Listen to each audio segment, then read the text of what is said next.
আচ্ছা ভাই, কাল দিয়ে দেব, একটু টাইম দেন। কালকে দেন ভাই। আরে ভাই বললাম তো কালকে দিয়ে দেব। কি অবস্থা রে? কি আর বলবো দোষ, লাইফটা ঝামেলায় ভরা, টেনশনই টেনশন। কেন, কি হয়েছে? আর বলিস না দোষ, পাওনাদারদের জ্বালায় আর থাকতে পারতেছি না। শোন, তোর একটা প্রশ্ন করি, তুই কে? মানে? আগে বল তুই কে? আমি মানিক, সাধারণ মানুষ, কিন্তু দেনায় ডুবে আছি। বল, তুই আল্লাহর বান্দা, আর তিনি তোর পরীক্ষা নিচ্ছেন যে তুই এই দিন দুনিয়ার ঘড়ির ভিতর থেকেও তাকে বলে যাস কিনা। কিন্তু আফসোস, তুই সেটাই করছিস। হয়তো। মানিক, এখন তুই আমাকে প্রশ্ন কর। মানে? তোকে কি প্রশ্ন করব? তুই আমাকে প্রশ্ন কর, তুই কে? আমি তো জানি তুই কে, এটা আবার প্রশ্ন করা লাগে নাকি? তোকে যেটা বলতে বললাম তুই সেটা বল।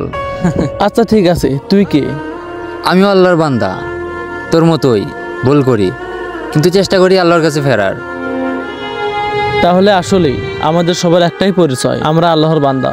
হ্যাঁ, দুনিয়ার পরিচয় মিথ্যে, টাকা পয়সা নাম যশ সব ফুরাই যাবে, কিন্তু আল্লাহর বান্দা হবার পরিচয়টা কবর পর্যন্ত যাবে।